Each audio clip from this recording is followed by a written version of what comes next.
بسم الله الحمد لله والصلاة والسلام على رسول الله السلام عليكم ورحمة الله وبركاته. God's blessings be upon you. And government's distinguished delegates, ladies and gentlemen, it's an honor and privilege to deliver the national statement of my country, Somalia, at this council, at this crucial COP27 in Egypt. I thank Egypt and President Abdel Fattah Sisi, as well as all other international partners for bringing us together in this,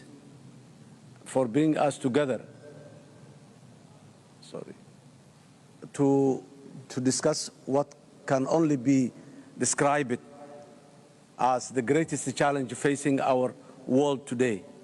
All the available scientific evidence across the world clearly shows that temperatures and sea levels are rising and droughts and floods are increasing.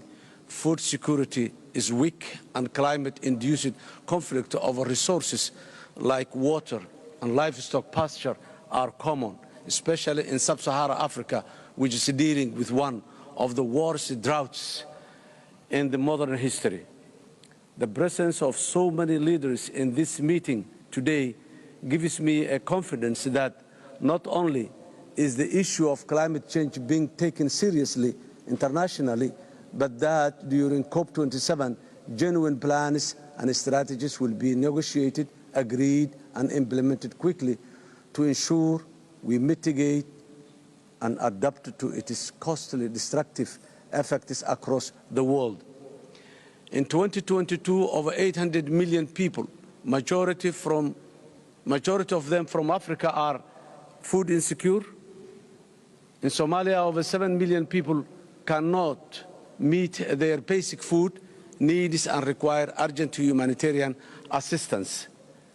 We need to ask ourselves, why are we here after 26 years? The answer is one, and it is climate change and conflict. What's evident is that there is no equity or fairness in global climate burden sharing, because the nations who produce the least green gases emissions, like Somalia, pay the highest price twice. First, their citizens do not benefit from the developing nations' industrialization, and their own nations usually have minimum industrial output or capacity. And secondly, they seldom have the fiscal space or technology and expertise to respond to the effects of the climate change, which directly hampers their development aspirations and citizens' health and well-being. In Somalia, we are most vulnerable to climate change. Climate change is a political, security, economic challenge for us, and we are taking it very seriously. In this regard, we have dedicated a new ministry and launched a new Somalia Green Initiative to address the matter head-on. Today, Somalia is facing a humanitarian crisis which we are desperately trying to respond to. Because of current drought, we have also had severe floods which have destroyed key infrastructure, prime agricultural land, as well as the livelihoods of entire communities. Today's global food and energy insecurity is disproportionately affecting Somalia because of the impact of the climate change and our people's inability to grow their own crops, because of the ongoing drought as a direct consequence. Urbanization and all its environmental impact are also on the rise. This is not sustainable and acceptable.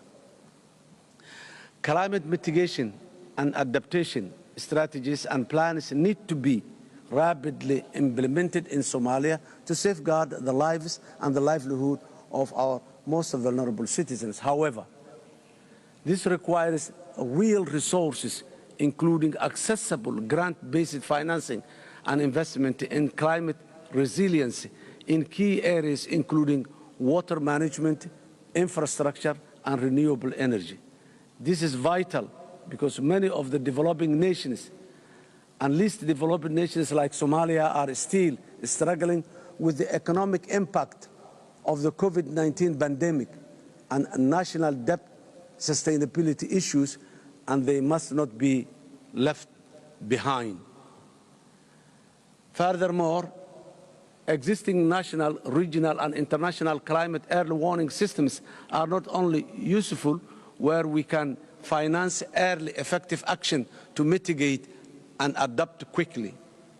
In Somalia, we have one of the longest coasts in the world, vast arable land, and we are striving to build an economically stable future which both benefits from our strategic location and enormous natural resources potential, including the blue economy.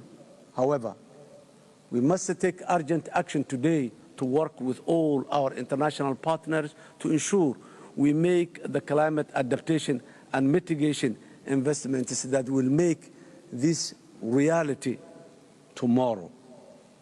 In this age of global interconnectivity and interdependency, we must not think in silos or developed versus developing nations, because the looming existential climate disaster does not care for these distinctions.